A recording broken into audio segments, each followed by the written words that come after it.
Hello, welcome to the Whiskey Lodgecast. I am your host, DemiTaste, and I'm joined today by Duckphill Platypus. And today, we are just coming up to the end of Dry Week, so we are going to do a little bit of a better late than never Dry Week special. Or basically, we're going to spend some time talking about what we typically do when we're not engaging in the drinking part of the whiskey hobby. Um, I've got a few things lined up, but I'm going to start by asking Phill, what do you have for us today? Well, I've got tea that I'm drinking tonight. Um, but I wanted to ask sort of a general question because I find that a lot of people in the lodge and in other places that do regular dry weeks, there's a lot of discussion about what they do differently during dry week. And I found that I don't really do anything differently. I just don't drink. So like I don't substitute something else for what I would normally when I would normally be drinking alcohol. Um, but that's mainly because I drink alcohol as an evaluation of the spirit in front of me, and less as a sort of time passing drink, unless I'm say drinking during D&D, which I don't do very much of because you've got to you know maintain your wits when playing D&D and other tabletop games. That depends on how seriously you want to take it. I almost entirely agree with that. Um, so I would say dry week is not a difficult thing for me. I think for most people, the first dry week is going to be the most difficult one because it's probably the first time you've ever thought about taking a break from drinking. And then you start to realize all of the things that you do with whiskey or with alcohol.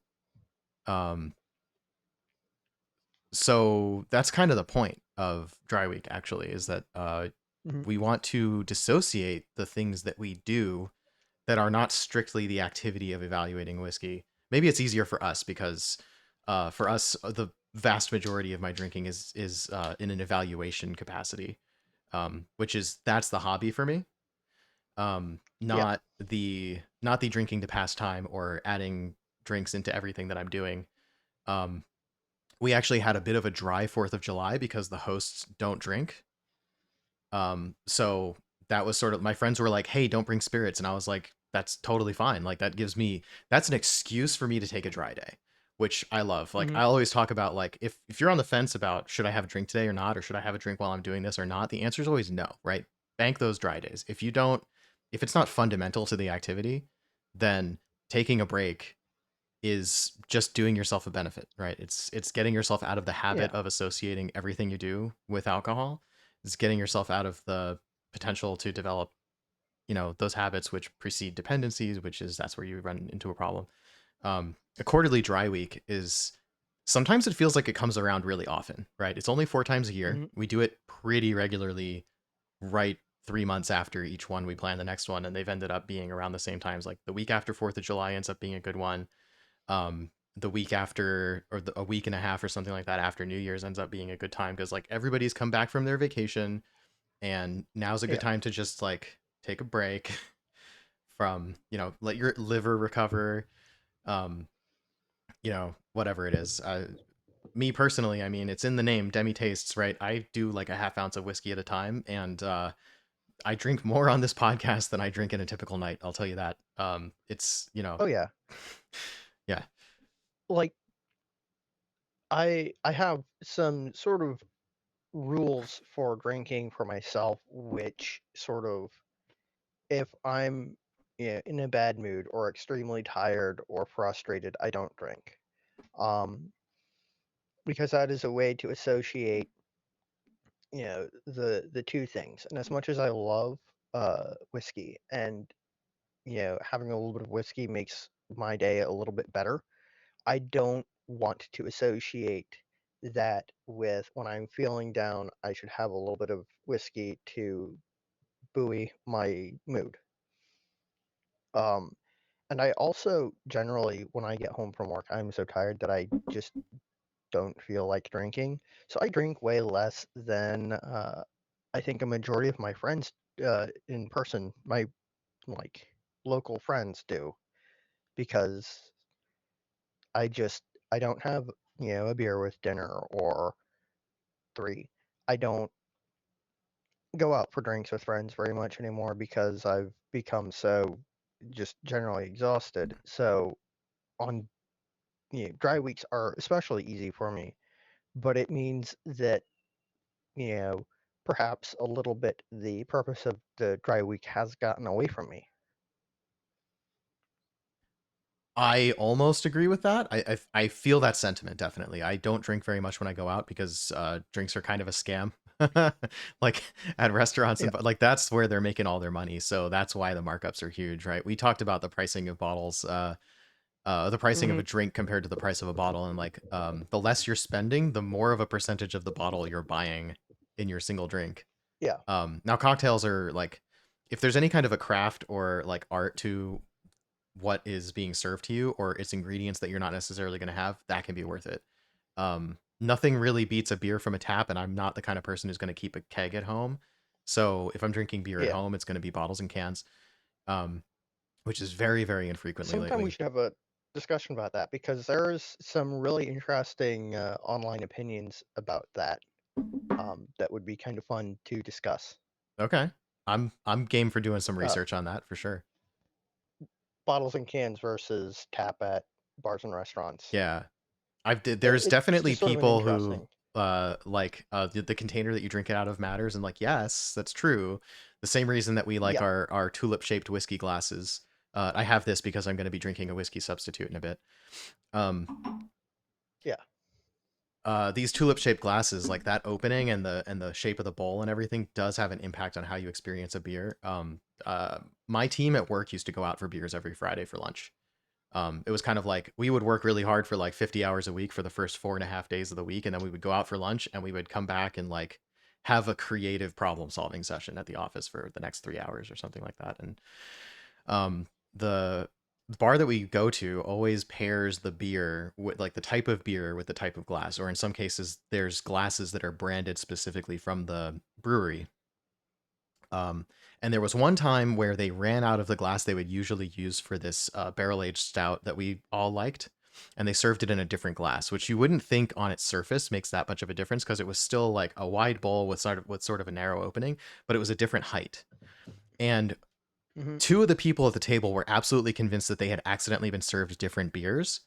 So then we did an experiment of like not telling anyone what the thing was and putting the beer into different glasses, and then having everybody like say like which beers do they think this is, or like is this familiar to you, and like whatever, and essentially blind everybody came to the determination that the glasses tasted significantly different and the preferred was the glass it was normally served in, which tells you that that bar knew what they were doing. Yeah. It's a real shame that the pandemic put them out of business because they were really just an excellent place to have a beer. There is a remarkable amount of science that goes into that, particularly in like beer glasses, and also in the correct cleaning procedure and drying procedure for beer glasses to get, the perfect pour. Um, and I've sort of derailed the conversation some. I Oh yeah. apologize for that. Tangents, the podcast. We should just call this Whiskey Yes. Tangents. Maybe that's the name. Maybe that's the name Perhaps. we should go to. But yeah, okay, so a little bit back on topic. Yeah, where were we even going with that? Yeah, most of the time. So if I wasn't doing a podcast, this is the first dry week. I think we started the podcast right as we were finishing a dry week. It was 12 weeks ago. Yes. We did 10 episodes. We took 2 weeks off. Thank you all for sticking with us as we took a little bit of a vacation. We needed our Thursdays back for a bit, partly because of the 4th of July holiday, partly because we were all feeling overwhelmed with our day jobs, and just this was a little bit too much extra. Um, Ian is actually wanted to come back for tonight, but he had a work engagement that kept him away, so he will rejoin us next week. Um, Also, we may be trying a little bit harder to get into our rotating hosts idea, where that fourth slot, which is usually our slideshow or our logo, like you see there, we might actually fill up with another face of a friend from the Whiskey Lodge or someone from the industry, and not necessarily in an interview capacity. Maybe that works as a format. We'll see. Got to try it. So yeah, when it's not a podcast, when I'm not doing a podcast and I am doing a dry week, um, I try to stay like active on the Whiskey Lodge as an admin. Like I don't want to disappear just because it's dry week. I'm also the dry week admin. Like it was basically my idea to bring it in there and make it a regular thing and make announcements and so on. So like if I disappeared, that wouldn't be the greatest thing. But Yeah. like there is for sure a lot less conversation happening in the Whiskey Lodge when most people are not drinking. People Yeah. do share Well, memes and talk about movies and that sort of stuff. I But mean, I think that to an extent, because of the way our community generally functions, it serves as a temptation to an extent. Because while there are people who aren't participating in Dry Week, there are still people who are buying whiskeys. I am definitely not one of them. I definitely didn't just buy another bottle of Catoctin Creek. I don't know what you're talking about. yeah, I totally didn't just buy 3 bottles of McCarthy's thanks to my wife's trip to Oregon. Yeah, that didn't happen during dry week at all. Technically, it Yeah, wasn't me. I wasn't the one who walked yeah, into a yeah, store and bought whiskey, but more whiskey has been delivered to my doorstep.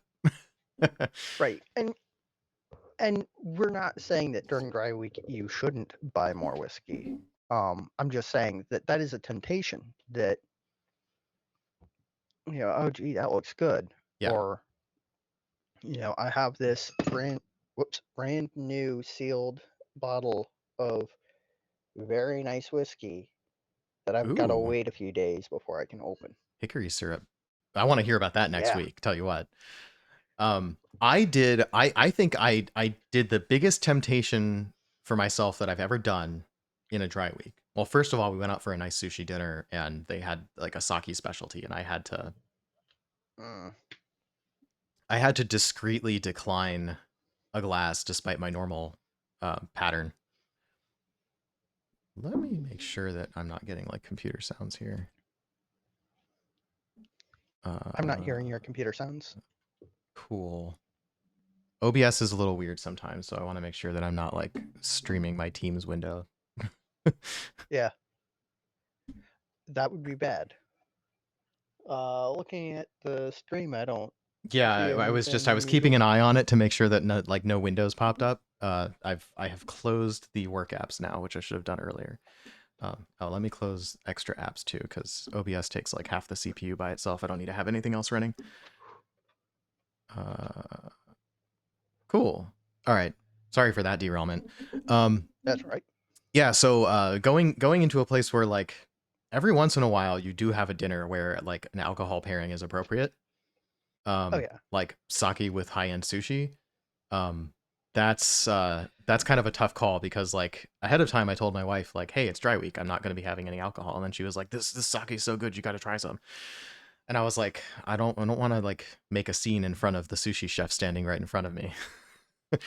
But Mhm. like politely no. So that was rough. And then also I've introduced somebody to whiskey and spirits this week, and basically had to like give them a tour of things while simultaneously sitting there drinking tea or water or something, and being like, I will smell them, but I'm not going to taste them. Like I know how my things taste well enough that I Mhm. can make decisions about what you might like based on what you tell me. I don't actually have to be drinking along with you. But yeah, I've that was done kind that of a couple tough. times. Because I was part of, I still am technically a member of another online group that does regular dry weeks, and I've done dry weeks along with them. Geez, it's got to be 4 or 5 years now. Um, Do you sign the list? I feel like I should go look for your name on the list. yeah, you could. I I haven't done it recently, because my dry weeks haven't coincided with theirs recently. Yeah, But they tend to not really do 4 times a year, or they tend to not do quarterly like they say. We are mhm, pretty religious about the quarterly. Like I plan the next one as soon as this one's done. More or less. Sometimes I forget for like a month or two, but I always announce it a month in advance and I always know when it's going to be because like right, unless it happens to align with a holiday, there's no reason not to just go ahead and put it on the calendar. Now, the Whiskey Lodge is a different place. Like, we don't run an actual alcohol business, right? Hmm. We're just people who talk about whiskey online. So there's no business reason for us to alter the schedule of the dry week, right? Whereas for them, there is. There is. Um, but one of the things that's fascinating is a couple times someone has about halfway through dry week messaged myself or one of the other admins, or not admins, but moderators, and said, "Hey, I'm going to be ducking out of the lodge for a while. I was doing dry week with you all, and I discovered that it was an issue." Mm-hmm. And you know, we always are like, we're glad that this has helped you. Our door is always open to you if you decide to come back, but we understand if you can't. And that is the purpose of the dry week. Because if you discover that, oh man, I've consciously made the decision to do a dry week, and then you have just unconsciously reached for a glass and poured yourself something, or you found yourself, you know, in a position where you are irritable and feeling symptoms um, of stress from not having something that you lean on. That is your sign to take a longer break and to talk to someone who is a professional, because it is a safety concern if you let it control you. Yeah. The people who are self-aware about that in the Whiskey Lodge are honestly the easiest part of our job. We get sometimes people who are not very self-aware about it, and will say things like, "I don't have a problem, so I don't need a dry week," right? Like the sort of denial stuff, and like we're not, Mhm. the hardest thing for us to do as mods is sort of walking the line between moderating the community and not becoming somebody's personal counselor. Yeah, And we're not medical professional. I mean, I'm sure we have medical professionals in the Whiskey Lodge, but certainly no one's acting in a medical professional capacity. no.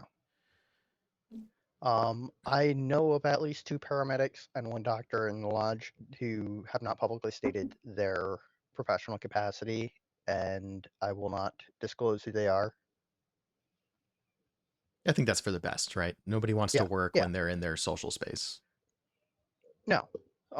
One of them, I don't have Discord open over here. One of them had at one point said something about it, but again, this isn't their job. This isn't their work. This is their social activity where they partake in a hobby with like-minded individuals across the world, and they deserve that.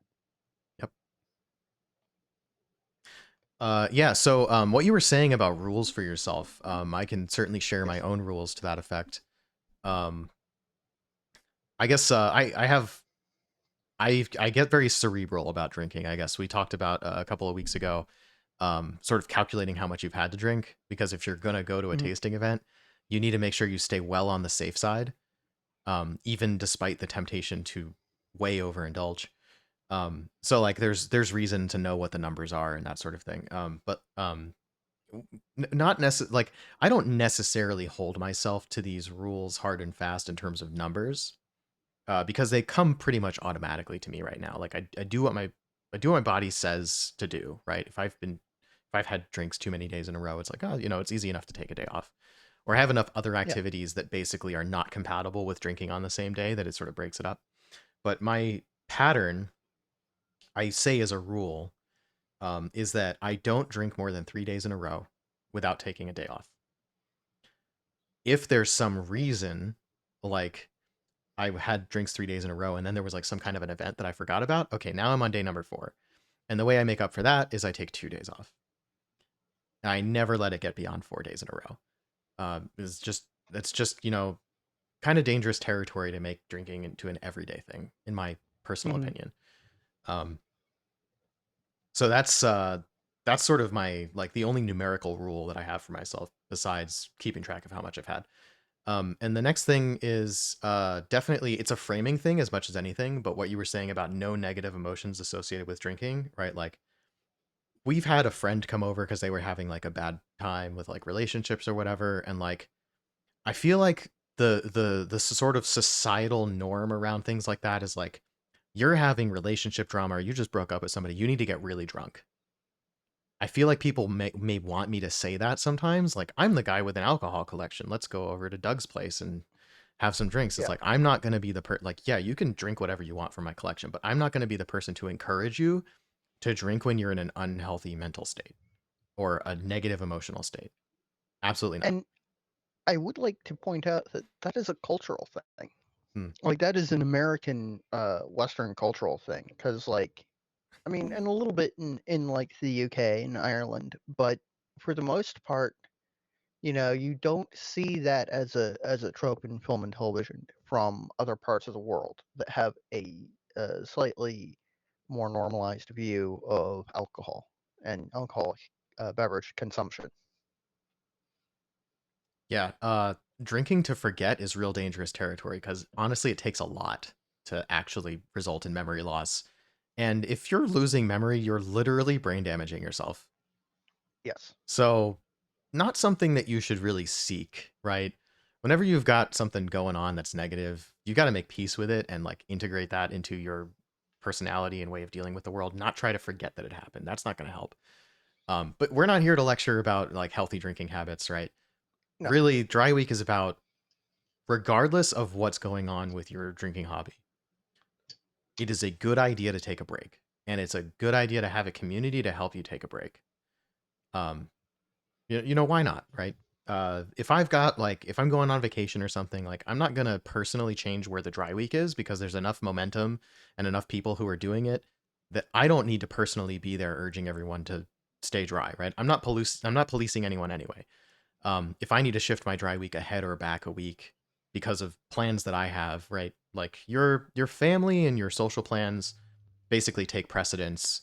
Um, you know, there's if you have a problem, you'll find out one way or another. If you don't have a problem, shifting it a week is not going to affect the healthy impact that taking a Dry Week has. So, you know, I mean, even this week, I've shifted my Dry Week by a day essentially because of other plans and because my dog had other plans when she ate chocolate and raisins and gum. She's fine, thankfully. I'm No glad. problems at all, but we had to take her to the ER vet and then take her to the vet for 2 follow-up blood draws to make sure that she didn't have xylitol poisoning or kidney problems because of the raisins or whatever. Yeah, we were cleaning out the pantry, we threw away some trail mix and some old gum, and like, we didn't properly seal it away in the garbage like we should have, and that's the last time we're going to make that mistake. Yeah. This week has been a bad week for dogs eating things they shouldn't. Something happened in your house? Yeah, our dog, my dice bag, I have a big Oh 12-inch yeah. tool bag full of dice because I am, amongst other things, a dice dragon. Um, it was sitting open on a dining room chair, had been there for more than a week at that point, and it frequently just sort of lives there. Um, and it has never been an issue before. But while I was at work, I believe it was Sunday, um, Jetta pulled it off the chair and rummaged through it and ate at least two standard 16 millimeter size dice and chewed up one of my big foam dice, which is frustrating because those are all things that she should not eat, obviously, but also can cause intestinal blockages because they won't break down. Yeah. Um, Yeah. When I saw that picture, that was like the first thing I was worried about, and I was like, you know what? You could probably still use that giant foam dice. It's might be a little bit less than fair now, yeah, but yeah, it's the big old like foot long dice of doom, right? Or 6-inch long dice of doom. it The is. important It's rolls, right? Yeah, well, I mean, I was given a full polyhedral set of foam die by a friend of mine, Nice. and she gave them to me. Geez, it was before ThinkGeek imploded, so 5 or 6 years ago, longer ago than that. Um, yeah, longer ago than that because my niece took a bite out of one of them when she was like a year old. I mean, Right. not out of, but bit into it, Yeah. discovered that it was not good, and didn't do it ever again. Um, but yeah, bad week for dogs eating things that they shouldn't. Um, Yeah. and Well, we I got to just keep looked our at the dry time. weeks exciting somehow, right? Yeah. Just looked at the time, and we should probably get to your discussion of the alcohol-free or spirit-free Yeah. um, whiskey alternatives. Yeah, right. So now that we've soapboxed for a while, I guess, and I also have to call this short today, so we're gonna end a little bit before 5 o'clock. We got about 20 minutes. So if you don't mind, Phil, since I think you don't really have any such thing lined up, I'm I basically don't. gonna just do a review. Let's see Absolutely. if I can do a live review in 20 minutes or something like that. Um, so what I have here, courtesy of a friend who frankly absolutely hated this, is the Spiritless Kentucky 74. Spiritless is a apparently, I don't know if I could call them a distillery or a brewery or what. It's a producer of alcohol-free spirit substitutes. They're based in Texas. Um, you can find them at Drink Spiritless on social media and spiritless.com. This is not an ad at all. This is basically just something that fell in my lap. I went to a whiskey tasting, and one of my friends brought this in a paper bag because what was the prompt for the gathering was bring something that your significant other likes more than you do. So an interesting thing when you have significant others that don't drink, you end up with sometimes an alcohol-free spirit substitute. So this um what it says on the label, so like I think you couldn't call this a alcohol-free whiskey, right? That would not work, or an alcohol-free bourbon because of labeling laws.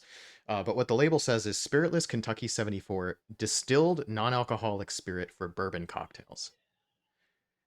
Uh I feel I must evaluate it in only that capacity because well, as we'll see live here, whiskey nerds don't have a very favorable opinion of this as a whiskey, let's say. As a neat spirit substitute, this doesn't really work. But it was really interesting to not know what you're smelling, or not know what you're about to taste when you've put something from a paper bag, right? Like you can't see the label. From a paper bag sounds bad, but like it was a way of obscuring the label, right? Yeah.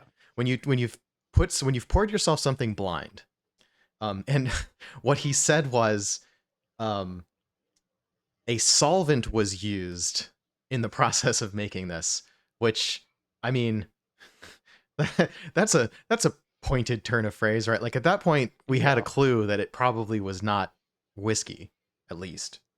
Probably not alcohol, right? Alcohol is a solvent, so technically, right? If you said made with a solvent, Yeah. um, water is also a solvent, The so universal solvent. the universal solvent, exactly. So saying that it's made with a solvent is really not saying anything at all, other than potentially it's not ethanol. Um, so that was kind of an interesting bit. Let's get into some sort of tasting notes. So if I recall correctly, my first impression of this was basically like gingerbread and cinnamon and like sort of holiday cookies on the nose. That sounds pretty good. Yeah, I was like confused because it does not smell like it doesn't smell like bourbon. It doesn't smell like whiskey, right? It doesn't smell like a malt whiskey or a rye or a bourbon. It doesn't really smell like anything there. It does kind of smell like oak. But yeah, like sort of I can see why I thought that. I'm not really getting that now necessarily, but like it has a kind of molassesy quality. It has a gingerbread but not the ginger necessarily quality. Like holiday spices in a molasses kind of cookie, let's say. So like gingerbread's kind of the Hmm. closest thing that uses molasses that most people are going to know, but it's not like all the way there. So that's what it smells like. And based on that, I would say, yeah, this is like, if I was going to evaluate this as a spirit, I would say probably not. I wouldn't guess it was a whiskey. Um, I would say, it's a little bit hollow, but it has like a baking spice sweet. Like, I could see this as being like some sort of an herbal infused liqueur. I might evaluate. I might say that it's like a little below average. Like let's say like a 4 out of 10, based on the nose. But then we go for a taste.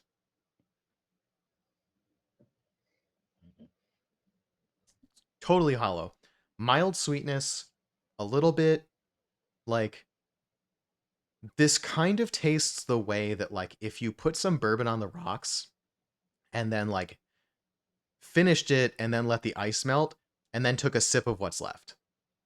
It's like slightly oaky water is pretty much how this tastes. And it's a little bit bitter and chemically on the end. So like as a neat spirit, if I was to rate this as a neat spirit, I would have to give it a 2 or 3 out of 10 at best. Not very good. But it's intriguing enough that I wanted to try it in various cocktails. So I did.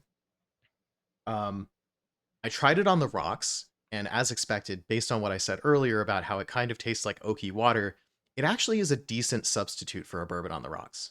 It tastes oaky and a little bit cinnamony, um, sort of in the sort of vague direction of bourbon, but it also has kind of like a cola syrup quality to it. So it's sort of leaning in the direction of like a whiskey and coke. So naturally, I tried it as a whiskey and coke. And I'll say one of the fun benefits of a non-alcoholic spirit substitute is you could actually throw that in a coffee mug and hit the road, which I did because I had an errand to run. Like I made myself a spiritless whiskey and coke, and then I was like, well, I don't want to sit here and finish this, but why not? Like it's hydration. I'll take it with me while I go run errands. So I threw it in a travel mug, and I took it in the car with me, and it was fine, right? Like as a whiskey and coke, I would say I've had much worse. I've also had much better, but like fine. If I was gonna have a whiskey and coke, um, my only problem with it there is, have you ever had cake fondant? Like the flavor of cake Yes, fondant? Like so, yes, unfortunately, yes. yeah. For the audience that doesn't know, a lot of these like really fancy decorated cakes that look like pillows or fabric and like whatever, like if they've done basically shaped a modeling like shaped a shape out of the cake or made it look really really smooth, it's probably fondant. And fondant is basically like a sugar and like some sort of a binding gum that is used for modeling sweets, like used for modeling finishes on sweets. It is technically edible, and technically is the active word there. Yeah, I was um gonna say, technically it's doing a lot of heavy lifting there. Absolutely. And for me, it tastes kind of like bubblegum without the bubblegum flavor. Yeah, well, it's because one of the binders that is commonly used with it is xanthan gum, Right. which is commonly used in bubble gums. Right. So interestingly, I don't get that note when I'm having this in a neat format, but when I added it to Coca-Cola and put on the rocks, on top of the sort of cinnamon, and it has that sort of like cinnamon candy element to it as well. Cinnamon and cola syrup and like oakiness and sort of holiday cookie spices. It also developed this fondant flavor note, which overrides everything else for me. And like I can it's not overall unpleasant, but it's not good. Hmm. So like I can get past it, and if I have to have a whiskey substitute in Coke, sure, this is fine. I will say I won't buy a bottle of this again. Right. I didn't buy this one, it was given to me. But I wouldn't buy a bottle of this. I have no need for it. Partly because of what we were talking about before. Um, Let me just real quick. Well, I mean, the other thing is, Yeah. so possibly an unpopular opinion, but if you want to make a non-alcoholic cocktail and have a whiskey substitute, I have found that uh, steeped and then cooled Earl Grey tea or other black tea with like maybe a drop of vanilla extract or something in it is a pretty good substitute actually. Um, it's Yeah. cheaper. It is something that is also enjoyable consumed on its own, so you don't necessarily feel like you've got something that you've got to force your way through. Um, and it does okay in an old-fashioned style thing, or like if you're making like a non-alcoholic sour or smash. Yep. You could do infused syrups, like non-alcoholic infused syrups, are also a good thing to do in Tri Week. Like, Yeah, I think that's leaning more in the direction. For my preference for dry week is to be nowhere near whiskey because whiskey yeah, substitutes just aren't that good. Beer substitute, like no, alcohol-free beer. Actually, Athletic Brewing was surprisingly good. That Fourth of July party we had, they had Athletic Brewing, which is like technically there's some alcohol in there, but it's like kombucha levels, yeah. so Like it kind of doesn't count. Like it doesn't count like according to the FDA, but like it depends on how strict you talking want to be. like 0.1% or less or something is the It's threshold. less than half, like below 1 proof, less than 0.5%. Right. So, And but yeah, like for basically, if you example, can round it O'Doul's, down to zero, the FDA is fine with you saying zero, basically. yeah, like O'Doul's was fairly common when I was younger as an alcohol-free beer thing, and somebody figured out that, oh hey, actually O'Doul's is like just barely qualifying as non-alcoholic. It won't get you anywhere, but Yeah. it does have a tiny little bit of alcohol in it. Um, but again, substitutes somehow, for some reason, even ones made with a great deal of care, almost always miss the mark by a pretty wide margin. Yep. So I'm mostly evaluating this in the capacity of, can it functionally substitute for bourbon in this particular case? Can it functionally substitute for bourbon? And I would say, like, not great, but maybe sometimes depending on what it is that you're making. I think if you had a bourbon based cocktail that was not spirit forward and you wanted to focus on the oak and spice elements, this would probably do the job. As long as you weren't paying too close attention and to notice the sort of chemically and that sort of fondant note if that comes out. I didn't get around to trying this in like a full on cocktail spec. I wanted to do an old fashioned with it, but bitters have alcohol. So Yeah, I kind of was like, well, I don't know what I'm going to substitute for bitters that doesn't have alcohol.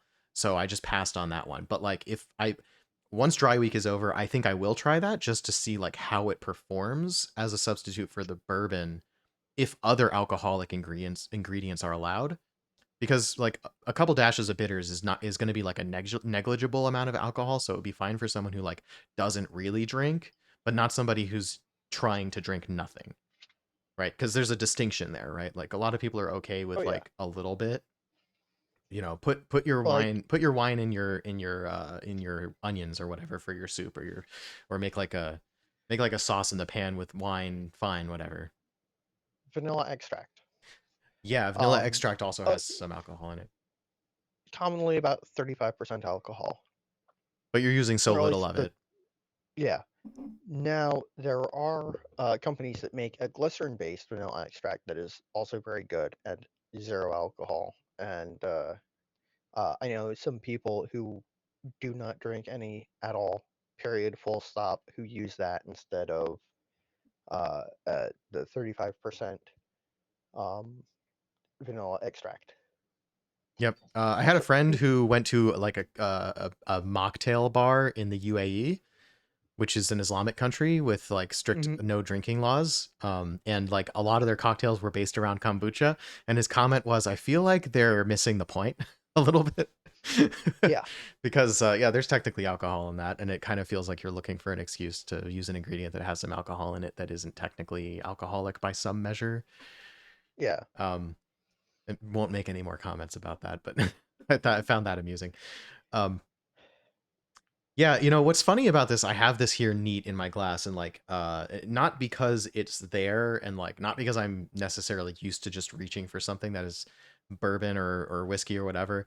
Like I am fully aware of what's in this glass, and I actually keep going back to it. That's like one of the reasons that I would rate this slightly higher. Like there's something about it that kind of makes you go like, "Huh, I could do another sip of Things that." that catch your interest Yeah. that you that like you want to figure out. That's Yeah. like one of the things that pulls me back to whiskeys.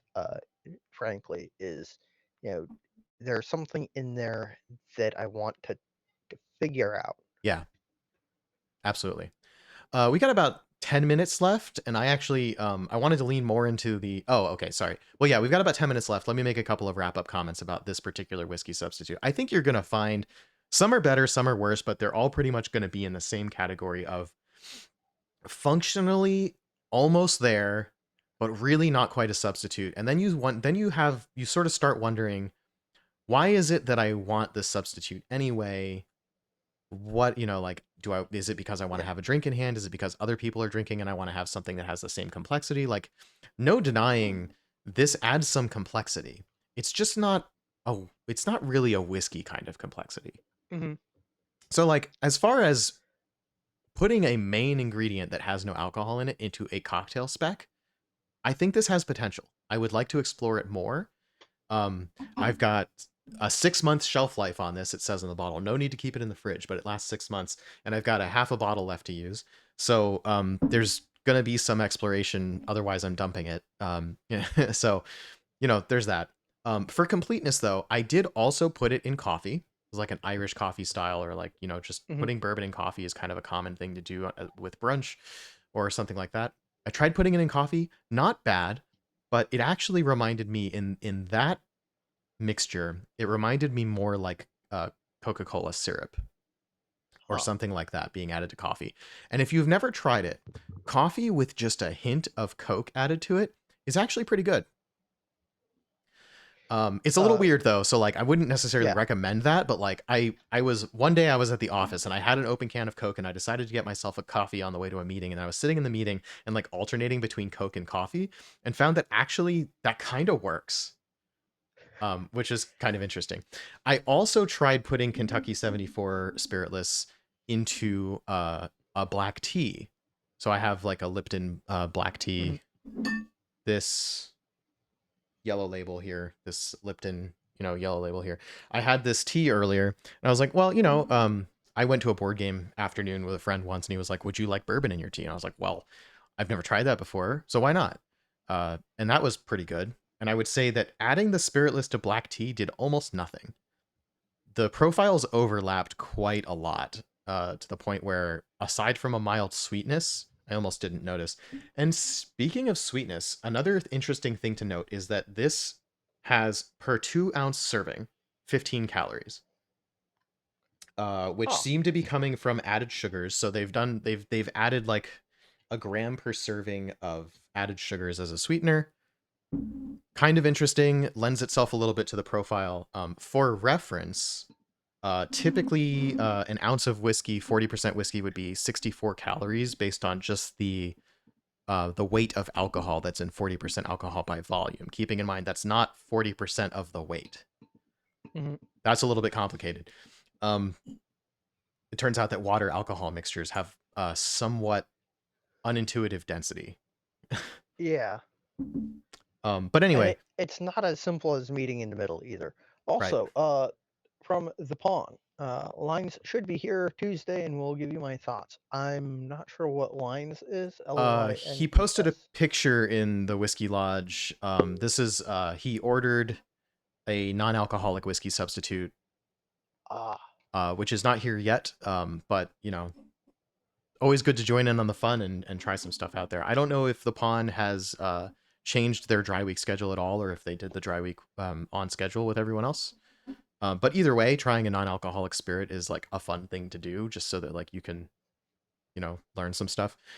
Um, so yeah, other things that I do when it's dry week. First of all, just like cut out the whole like most of the drinking that I do is evaluating whiskey, and that's like a focused activity. I just don't do that. Basically, I get a vacation.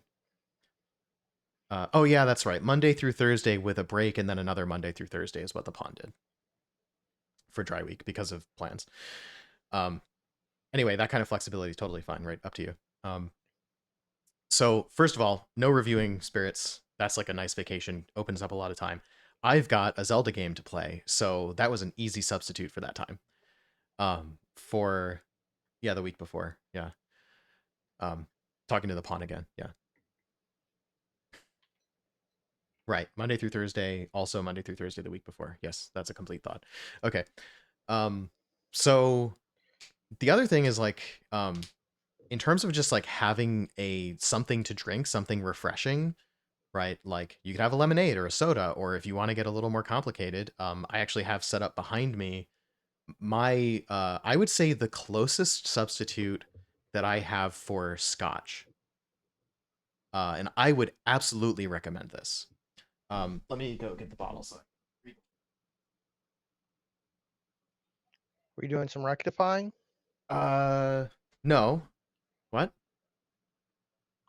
Rectifying is creating flavor profiles to mimic that of a better spirit, but has commonly been used to refer to, Oh yeah, uh, fixing spirits that otherwise taste bad is usually how yeah, historically that meant. No, in this case, it's actually a two ingredient. Like it's a highball, but it's not like a it's not an huh, alcoholic highball, right?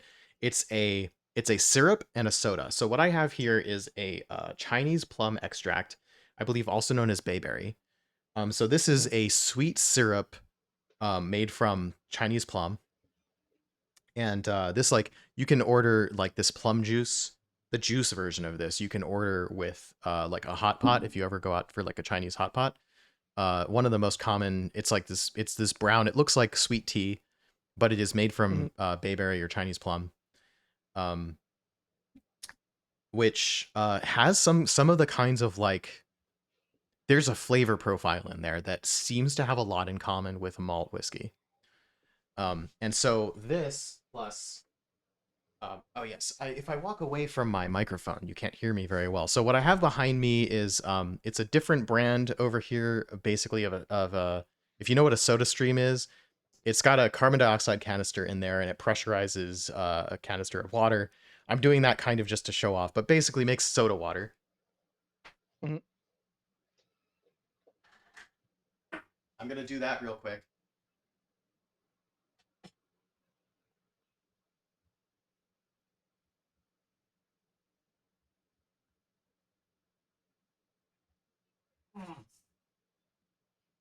All right, I should probably say something to avoid dead air, huh? You could if you I'm want. not good at this.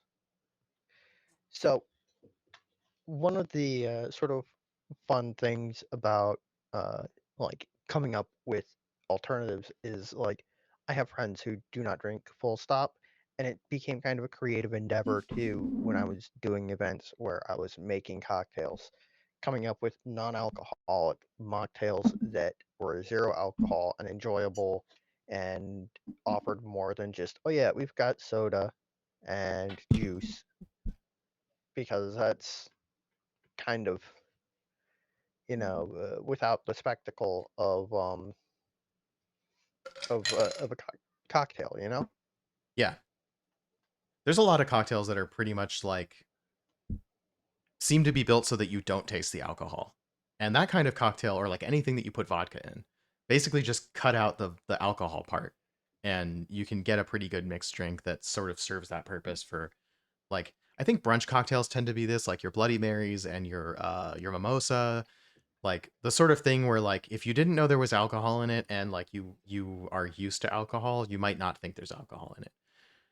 And if you substituted the alcohol for something else, you might not even notice. Okay, so I have here a highball glass with some rocks in there, which I put together an hour ago, so it's melted out a little bit. I'm going to put about an ounce of this bayberry syrup or this Chinese plum syrup into the glass. Sort of like, I guess, two fingers, doesn't really matter. It's not alcohol, so like being accurate on the servings is totally unnecessary. Although um, this does have a lot of sugar in it, so it's like 100 calories an ounce. Like comparable to whiskey. It it's a syrup, so it's Yeah. sort of And then to concentrated that, syrup. basically just top that off with soda water. And this is a really nice substitute for a malt highball, a malt whiskey highball. And I've got So, looking at this picture of the Liars Highland Malt non-alcoholic spirits thing, I love the I think it's supposed to be a West Highland Terrier or a Scotty smoking a pipe. Fantastic. I love that. Little Tam O'Shanter. Yeah, it was. I'm not looking at it right now, but it was a pretty nice looking label if I remember right. So yeah, there you go. And it has the color of this has a little bit looks a little bit like a whiskey highball. And the flavors honestly, like, it's not identical, it shouldn't be, but it's like pretty similar. Like if I was gonna use like this, for me, is pretty much the ideal whiskey substitute. It's not trying to be low calorie, which helps. It's made with Mm-hmm. a fruit that happens to have a complex sort of earthy flavor profile, which like ticks some boxes for me when it comes to a malty cocktail. There's not a lot of like malty cocktails, but like a malt whiskey highball is pretty much a go-to, and this is a super refreshing whiskey drink alternative for the summer. You could also just think of it as a soda. Yeah. Um, and really quick, because I've been keeping an eye on the time, it is 7:59 Eastern Time. Yep. It's we're just about at So, my time here. So yep. uh I guess we didn't get to have that other discussion that we were talking about, but we could save that for when we have Ian's input. Yeah. Any other comments to have about Dry Week? I don't think so. I think we've pretty much covered all that we can about Dry Week until next Dry Week. Fair enough. Well, not to drag this out super long, even though we don't have alcohol in our glasses, we might as well sign off with a cheers anyway. Mm-hmm. Sláinte. Sláinte.